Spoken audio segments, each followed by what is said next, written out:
சரண் Krishna YouTube சேனலுக்கு உங்களை அன்புடன் வரவேற்கின்றேன். கருப்புசாமி உங்கள் வீட்டிற்கு வருகிறார் என்றால் கட்டாயம் இந்த ஒரு உயிரினம் உங்கள் வீட்டிற்குள் வரும். அது எந்த உயிரினம், எப்படி வரும் அப்படிங்கிறத பற்றி தான் இந்த வீடியோவில் தெளிவாக நம்ம பார்க்க போகிறோம். நம்ம சேனலில் உள்ள வீடியோவை ஃபஸ்ட் டைம் நீங்கள் பார்க்குறீங்க அப்படின்னா மறக்காமல் நம்ம சேனலை சப்ஸ்கிரைப் பண்ணி வச்சுக்கோங்க. நம்ம சேனலில் தொடர்ந்து குலதெய்வ பதிவுகள், ஆன்மீக தகவல்கள் வந்து கொண்டே இருக்கும். வாங்க வீடியோக்குள்ளே போகலாம்.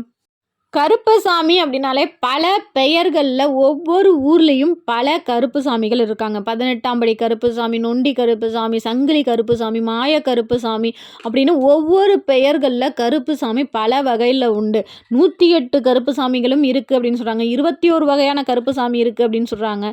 சின்ன கருப்பு, பெரிய கருப்பு அப்படின்னு பல வகையில் கருப்புசாமிகள் ஒவ்வொரு ஊர்களையும் ஒவ்வொரு முறைகளில் வணங்கிட்டு தான் இருக்கும். பலருக்குமே கருப்புசாமி குலதெய்வமாகவே இருக்கும். ஒரு சிலருக்கு குலதெய்வம் அம்மன் அல்லது வேறு தெய்வமாக இருக்கும். அங்கே காவலுக்கு கருப்புசாமி அப்படிங்கிறது இருப்பாங்க. அப்படி உங்களுக்கு கருப்புசாமியை பிடிக்கும் அப்படின்னா மறக்காமல் இந்த வீடியோவுக்கு ஒரு லைக் பண்ணிடுங்க. உங்கள் குலதெய்வ கோவிலில் கருப்புசாமி எந்த பெயரில் இருக்காங்க அப்படிங்கிறத மறக்காமல் எங்களோட கமெண்ட் செக்ஷனில் ஷேர் பண்ணிக்கோங்க. அப்படி கருப்பசாமி உங்களுக்கு காவல் தெய்வமாக இருந்தாலும் சரி, உங்கள் குலதெய்வமாக இருந்தாலும் சரி, உங்கள் வீட்டுக்கு கருப்பசாமி வராங்க அப்படின்னாலே கட்டாயம் இந்த ஒரு உயிரினம் உங்கள் வீட்டுக்குள்ளே வரும். அது மட்டும் இல்லை, நம்ம கருப்பசாமியை வணங்கும் போது கண்டிப்பாக நம்ம மனசில் ஒரு உண்மைத்தன்மையும் உண்மை நிலையும் நம்ம மனசில் இருக்கணும். இப்போ நம்ம ஏதோ ஒரு பிரச்சனையோ ஏதோ ஒரு தவறு செய்கிறோம் அப்படின்னா, நம்ம தப்பு செஞ்சோம் அப்படின்னா கருப்பசாமி எல்லைக்கு போவது நமக்கே ஆபத்தாக அமையும். ஏன்னா கருப்பசாமி எப்போதும் நியாயம் பக்கம் நிற்கிறவங்க.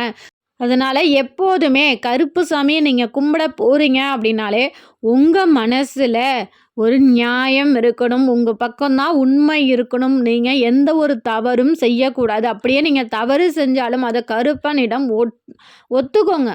மற்றவங்கள்ட்ட நீங்கள் ஒத்துக்கிறீங்களோ இல்லையோ, கருப்பன்ட்ட நீங்கள் போய் நின்னீங்க அப்படின்னா, அப்பா என் மேலே தப்பு தான்ப்பா, நான் தெரியாமல் பண்ணிட்டேன்ப்பா, நான் இனிமேல் அந்த மாதிரி தப்புகள் செய்ய மாட்டேன் அப்படின்னு சொல்லி அந்த எல்லையிலேயே நீங்கள் உண்மையை ஒத்துக்கோங்க. ஏன்னா நம்ம மேலே தப்பு இருந்துச்சு அப்படின்னா நம்ம அந்த கோவிலுக்கு எவ்வளோ தான் செஞ்சாலும், கருப்பருக்கு நீங்கள் எவ்வளோ தான் படையல் போட்டு எவ்வளோ நீங்கள் செஞ்சாலும் முதல்ல தட்டி கேட்குற முதல் ஆளாக வர்றது கருப்பு சாமியாக தாங்க இருக்கும்.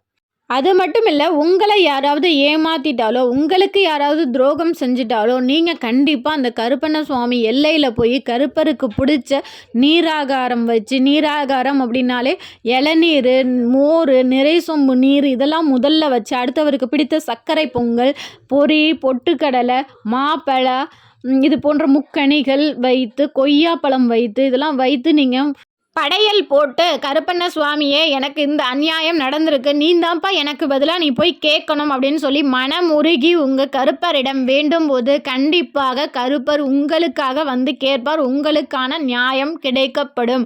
அதுதான் கருப்பண்ண சுவாமியோட வழிபாடு.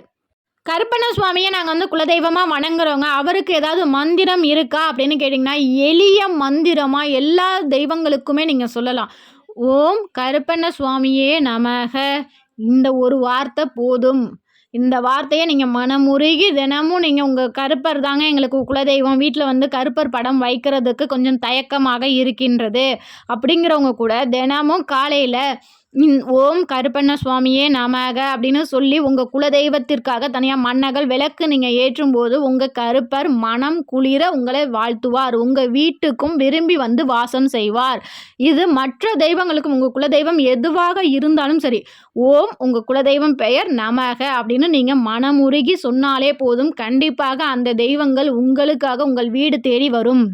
அப்படி கருப்பண்ண சுவாமி உங்கள் வீட்டுக்கு வராங்க அப்படின்னா கண்டிப்பாக அந்த உயிரினம் எது அப்படின்னு பார்த்தீங்கன்னா, நாய் கருமை நிற நாய்கள் வந்து உங்கள் வாசலுக்கு எய்த்தாப்புல படுத்து கொள்வது, உங்கள் வீட்டை பார்த்து நிற்பது கருப்பண்ண சுவாமி உங்கள் வீட்டுக்கு வராங்க, காவலாக இருக்காங்க அப்படிங்கிறதுக்கு முதல் அறிகுறி.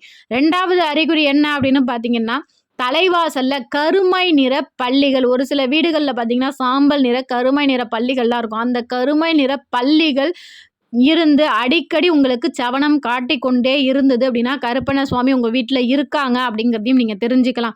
அடுத்து குதிரை சத்தம் கேட்குறது, சாட்டை சத்தம் கேட்குறது, அடுத்து பெரிய பெரிய அருவாள்கள் வந்து உங்கள் கனவுல வர்றது, இதெல்லாம் உங்கள் கருப்பண்ண சுவாமி நான் உனக்கு காவலாக இருக்கேன், நீ ஏன் பிள்ளை, நீ எதுக்கும் கவலைப்படாத அப்படிங்கிறத உங்களுக்கு உணர்த்தி கொண்டே இருக்கிறார்.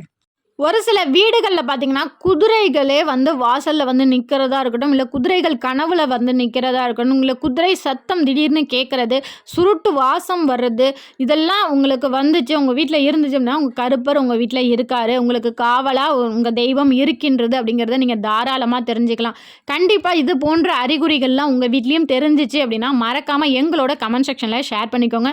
இந்த வீடியோ உங்களுக்கு பயனுள்ளதாக இருக்கும் என்ற நம்பிக்கையில் மற்றொரு வீடியோவில் சந்திக்கிறேன். இந்த வீடியோ உங்களுக்கு பிடிச்சிருந்தா லைக் பண்ணுங்க, ஷேர் பண்ணுங்க, மறக்காம சப்ஸ்கிரைப் பண்ணுங்க. சரண் கிருஷ்ணா யூடியூப் சேனல். நன்றி, வணக்கம்.